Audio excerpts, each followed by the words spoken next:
Now, this leads us to some really important ideas because some substances can absorb heat better than others. And so the heat capacity, which is given the symbol capital C, of a body of matter is just the quantity of heat Q it can absorb or release when it experiences a temperature change of 1 degree Celsius. And the equation for it there is C equals Q over delta T. And all substances and all objects have a heat capacity associated with it. It's an extensive property. It depends on the quantity of the material. So as an example of that, there are 2 iron skillets, both of them made of iron, but the heat capacity of the big skillet would be large because it has a lot more heat it can absorb. The smaller skillet, on the other hand, would have a smaller heat capacity. There's not as much iron. Now, to be totally honest, what's more important than heat capacity to chemists is what's called a specific heat capacity. Now, in this textbook, they use the symbol little c for specific heat capacity. I'm not totally sure what I think about that. Little c is usually the speed of light, as we saw back in chapter 3. But for right now, we'll just go with it and realize there might be something weird. So specific heat capacity is the quantity of heat required to raise 1 gram of substance by 1 degree Celsius. And you can see there that C equals Q over M times delta T. We'll talk about what delta T means here in a little bit. Specific heat capacity is intensive, so each material has its own value of C, all right? Liquids are also different than solids. Liquids and solids are different from gases, so basically every substance you have to look up the specific heat capacity. So in the big skillet, little skillet examples with iron, both of those have the same specific heat capacity because it's more about the substance than it is the big object together. So specific heat capacity is what we will use most of the time. It's reference to a specific chemical or material in it. It's not based on the whole thing in general. Heat capacity, C, specific heat capacity, equals Q over M delta T. And we'll talk again a little bit more about this equation, but here's a list showing all different specific heat capacities for different values. And you can see that the numbers are all over the place. Helium actually has a pretty high specific heat, about almost 5.2. Water is one of the highest ones, though, known, 4.184. And I bet that looks familiar after what we talked about earlier, but we'll talk more about that later. Most of the metals have heat capacity, specific heat capacities, which are less than 1. And we'll talk about what this means here in a little bit. The liquid water specific heat capacity is a number I want you to know and memorize because we're going to use that a lot. 4.184 was also equal to the joules in a science calorie with the little c calorie, but a better use of 4.184 is the specific heat capacity of water. And we'll talk about how to use that in a little bit. Calorimetry is the measurement of heat transfer. So if you're curious how many joules are going in and out of your reaction, calorimetry is the way to figure that out. And a calorimeter is what's used to measure the heat transfer. Now we're going to do a lab which uses what's called a coffee cup calorimeter. It's basically a fairly insulated container that can absorb the energy from a chemical reaction to see what's going to happen. And reactions can be exothermic, so energy is given off, or endothermic when energy is absorbed. So on the right-hand side right there is a calorimeter before and after. So on the left-hand side of the top, it's an exothermic reaction. Energy is given off, and so at the end, the temperature is higher than it was to begin with. Temperature went up. On the other hand, if you have an endothermic reaction, energy is absorbed by the system, so the solution, the surroundings, gives its energy to the system. You would measure a lowered temperature if it was an endothermic reaction. And these coffee cup calorimeters, although they are a little bit cheesy, are a really good way to kind of get a sense for how these measurements work and also to get relative values for different capacities, which is cool. So let's calculate Q using the specific heat capacity equation. Now, I'm going to rewrite that previous equation as Q equals mc delta T. And this is is an important equation for this section. So let's say that we have 25.0 grams of aluminum. We're cooling it from a hot temperature of 310 Celsius down to 37 Celsius. And the question is here, how many joules of heat energy are lost by the aluminum? Now, to answer this question, you need the specific heat capacity for aluminum. And you'll notice there that I'm using capital C because that's usually what people use here, but you could use little c, same thing. 0.902 joules per gram Kelvin is what that answer is.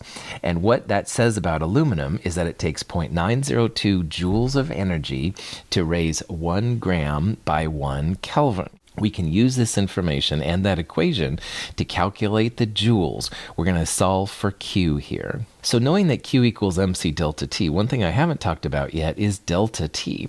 Now, delta is a symbol that shows up once in a while in chemistry. Delta equals final minus initial. So because this is delta temperature, it'll be the final temperature minus the initial temperature. So plugging in the other values, the M value is just mass, all right? And that's the 25.0 grams. The specific heat capacity for aluminum is something I'll give you all the time except for liquid water. That's 4.184. Anyway, in this problem, aluminum 0.902 joules per gram Celsius or joules per gram Kelvin. And then delta T, now here's the fun thing. The units for the specific heat capacity were per Kelvin, but notice there that I'm just using Celsius. So I'm going to put in final temperature, 37 degrees, that's our ending temperature, minus initial temperature, 310. And when you do this, you get a negative 6,160 joules. The negative number is an exothermic value. So negative Q's mean energy is given off by the system, and this is exothermic. A lot of cool things about this. So delta T, final temperature minus initial temperature. Let's first talk about why I didn't use Kelvin. Now, the units of C are often in Kelvin. So that says joules per gram Kelvin there on the top. But in the bottom, I shifted it to joules per gram degrees Celsius. And believe it or not, that's okay to do. Because if you add 273 to both 37 and 310, you'll get 310 minus 583. And I encourage you to check this out. But the important thing here, delta T is the same in Celsius as it is in Kelvin. So you are welcome to convert to Kelvin. I won't usually do it because most of the time temperatures are given in Celsius. It's just one less thing you have to do. So at the end of the day, delta T can be a delta T in Celsius or Kelvin. The magnitude of delta T will be the same, and that's cool. Now, another thing that's important here, Q is a negative number, and negative numbers mean exothermic. So if you had a positive Q, that would be an endothermic, but this one here is a negative value, exothermic values. So negative means that this is exothermic. Energy is being transferred out of the system to the surroundings. In this case, out of the aluminum into the water, basically. So that's what exothermic actually means, which is kind of cool. And again, you can use delta T in Kelvin or degrees Celsius. Either one is fine. The difference in temperatures will be the same. So you have the right to do either one. I would make it as simple as possible. In this case, we have Celsius temperatures. Let's use Celsius. Your call. Same number, same delta T, which is kind of a cool thing. Here's a problem. We have 100 joules of heat energy transferred to 5 grams of copper, which is initially at 20 degrees Celsius, and the final temperature is 71.9 Celsius. We want to discover the specific heat capacity of copper, and there's all those different numbers right there.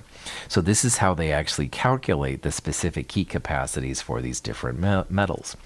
So what we'll use in this equation is Q equals mc delta T.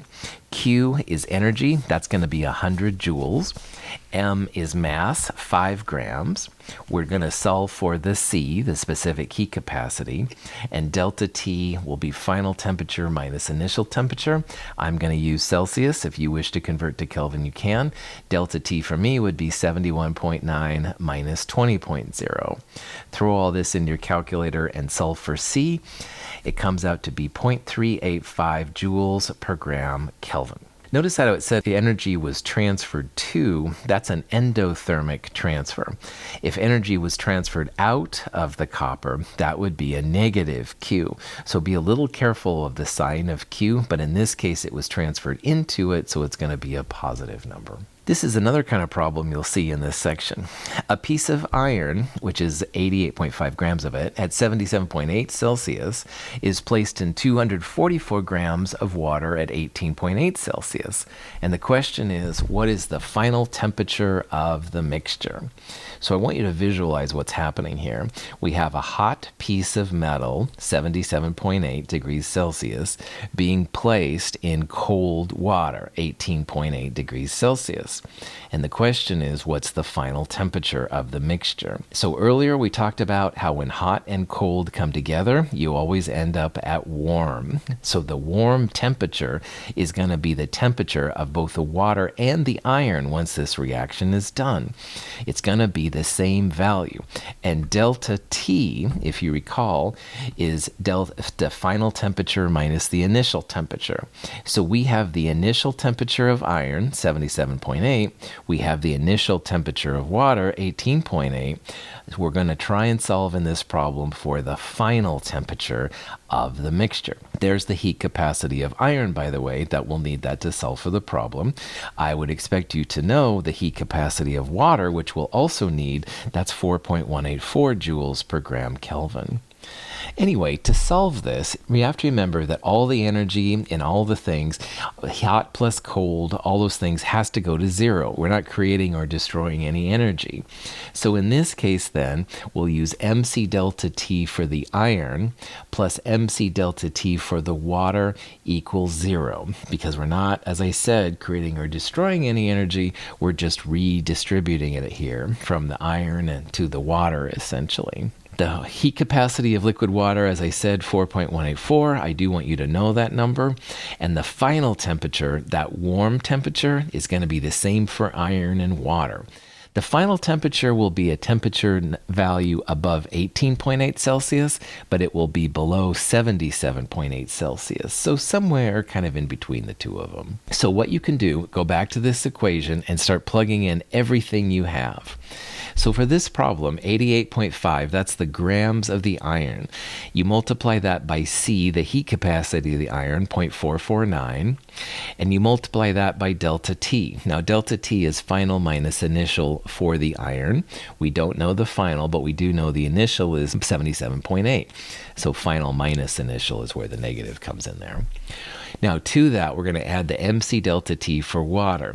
244 grams, 4.184 is the heat capacity. Delta T, we don't know TF, but we know the initial temperature is 18.8. And all of that equals zero. Now, this is a great kind of problem to try on your own. We want to get all the values of TF on one side and all the numbers on the other side. We can then solve for TF. And at the end of this problem, you got to remember, final temperature should be higher than 18.8 degrees Celsius, but lower than 77.8 Celsius. So I've got some of the steps here, and you can see what I did. I basically took 88.5 and multiplied it by 0.449, and that came out to be 39.7. And then I used distributive property, which means I multiplied it by TF and then by negative 77.8. So that's where these two numbers came from. I then did the same thing. I multiplied 244 by 4.184. That came out to be 1020. And we multiplied it by TF and then by the minus 18.8. So now I have two terms with TF and two number terms. Get all the numbers on one side, 22,300, all the TFs on the other side, and then TF will be 22,300 divided by 1,060, 21.0. And again, check yourself. It should be between 18.8 and 77.8, and it looks like it is. Good to go. Make sure you know how to do this kind of problem. It's not so hard. It's a little tedious, I won't lie, but it is a nice way to make a prediction as to how your hot and cold, what's going to happen when you put them together.